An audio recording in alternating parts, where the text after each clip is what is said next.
ગઈકાલે રાત્રે પ્રમ દિવસે આપની સમક્ષ જ વાત થઈ હતી અને બજરંગ દળની ટીમ દ્વારા દરેક ગરબા આયોજનમાં ચેકિંગ હાથ ધરવામાં આવ્યું હતું.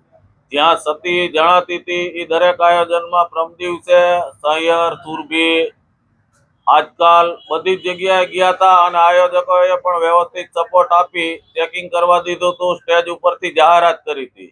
એને અનુલક્ષીને ગઈકાલે રાત્રે ટીમ દ્વારા લીલ સિટી ક્લબની મુલાકાત લેવા માટે પણ ગયા હતા. આયોજકને બહાર બોલાવી સરળતાથી ચેકિંગ થાય અને સ્ટેજ ઉપરથી જાહેરાત થાય એવી વાતચીત ચાલતી હતી. એમાં ખ્યાલ નહીં, આયોજકો કદાચ પીધેલી હાલતમાં હોય અને આપ પણ બધાએ ક્લિપ જોઈએ છે મીડિયાના માધ્યમથી કે એનું જે વાણી વર્તન અભદ્ર રીતે થયું હતું, કાર્યકર્તાઓ સાથે ગાળી ગલોચ કરી હતી. તો એ બાબતે પોલીસે મધ્યસ્થી થઈ અને એવું કીધું કે ભાઈ 5-10 લોકો અંદર આવો, બધું આવીને ચાલુ કાર્યક્રમ ડિસ્ટર્બ ન થાય. તો અમે કોઈ કાર્યક્રમ ડિસ્ટર્બ કરવા માટે નહોતા ગયા. જનજાગૃતિનો કાર્યક્રમ હતો અને જાગૃતિ માટે જ ગયા હતા. પણ એને જે અભિમાનની ભાષામાંથી કાર્યકર્તાઓ સાથે ગાલી ગલોચ કરી, 150 લોકો વિધર્મી હું મોકલીશ ને એની સામે લડવા માટે તમે તૈયાર છો એવા શબ્દ પ્રયોગો કર્યા, જે આપ સૌ ક્લિપમાં જોઈ શકો છો. તો ઇન્દ્રનીલભાઈને હું કહેવા માંગુ છું કે આપ પણ હિન્દુ છો, હિન્દુને ત્યાં કદાચ જન્મ લીધો હશે એવું અમે આ ક્લિપ ઉપરથી માનીએ છીએ. તો આપ જ્યારે પણ બોલાવો, 150 નહીં 1500 લોકોને બોલાવો, અમે લડવા માટે તૈયાર છીએ. સ્થળ આપનું, સમય આપનો, આપ કહેશો ત્યારે અમે આવશું. અને આપ ધર્મ અને સંસ્કૃતિની વ્યાખ્યા સમજાવો છો, તો પહેલા આપ ધર્મ અને સંસ્કૃતિ વિશે જાણો. આપ કહો છો કે નવરાત્રી આરાધનાનું પર્વ છે અને આપ ત્યાં લોકોને આરાધના કરવા બોલાવો છો, તો આરાધનાની વ્યાખ્યા શું થાય એ આપ ક્યાં કુળમાં જન્મ્યા છો એ આપે વિચારી ધર્મશાસ્ત્ર પઢી અને જોવું જોઈએ. આરાધના કરવા માટે ક્યાંય ડિસ્કો કરવાની કે દાંડિયા લેવાની કે ડીજે વગાડવાની જરૂરિયાત નથી હોતી. આપણી સંસ્કૃતિમાં ક્યાંય નથી. વર્ષમાં 4 નવરાત્રી આવે છે, એમાં આસો નવરાત્રી જાહેરમાં માતાજીની આરાધના કરવા માટેનો તહેવાર છે. બાળાઓએ રાસ લેવાના હોય છે, એમાં ડિસ્કો દાંડિયા. અને આપ બોલી રહ્યા છો અત્યારની પ્રેસમાં કે અમે કોઈ હિન્દી ગીત વગાડતા નથી. તો 2 દિવસ પહેલાની આપની ક્લિપ વાયરલ થઈ, જોઈ લ્યો તમે. ગયા વર્ષે પણ આપણે શકીરાના ગીત ઉપર લીલ સિટી ક્લબે દાંડિયા રાસ લેવડાવ્યા હતા. અમે પોલીસ ફરિયાદ કરી હતી, આપે જાહેરમાં મીડિયા સામે માફી માંગી હતી.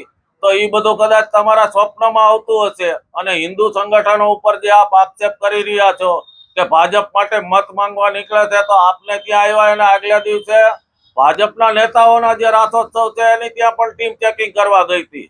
તો ખોટું નથી કર્યું તો તમે શું કામ વિરોધ કરો છો? તમે હિન્દુ છો તો હિન્દુને સપોર્ટ આપો. અને વિધર્મીઓએ દાંડિયા લેવા આવવું એવી ક્યાં જરૂર છે? આપણે એના કાર્યક્રમમાં કલમા પઢવા જઈએ છીએ. એક તરફ હિન્દુને ધર્મ, જાતિ પૂછી લિંગ નું પ્રદર્શન કરી અને હત્યાઓ કરવામાં આવે છે. અને લઈ વાત લવ જેહાદની કે આ વિશ્વ હિન્દુ પરિષદના અન્ય સંગઠનો લવ જેહાદના નામે હોબાળો મચાવે છે. તો લવ જેહાદનો શબ્દ કોંગ્રેસની સરકાર વખતે 2009માં કેરળ હાઈકોર્ટે પ્રચલિત કરેલો છે, નહીં કે કોઈ હિન્દુ સંગઠનોએ. અને આપને જ્યારે સમય હોય ત્યારે હું રાજકોટ જિલ્લામાં બનતા દર મહિનાના 8 થી 10 લવ જેહાદના બનાવોનો રેકોર્ડ સાથેનો વસ્તુ આપને બતાડીશ. આપ આવો ત્યારે હું જાહેરમાં પણ બોલી શકું, પણ કોઈ પરિવારની વ્યક્તિગત આબરૂને લાંછન લાગે એટલે જાહેરમાં નથી ઉલ્લેખ કરી શકતો. આપ જ્યારે જોવું હોય ત્યારે આપજો. કાગળ ઉપર રેકોર્ડ સહિત પરિવારના નામ, નંબરની માહિતી સહિત તમામનો રેકોર્ડ છે કે લવ જેહાદના કેટલા કિસ્સા બને છે રાજકોટમાં. તો જે શાખાનું આપ આટલા બધા માધ્યમોમાં, સોશિયલ મીડિયામાં કાયમ જોતા હશો ક્લિપો આવે છે, તો એ કોઈ સંગઠને પ્રચલિત કરેલો શબ્દ નથી.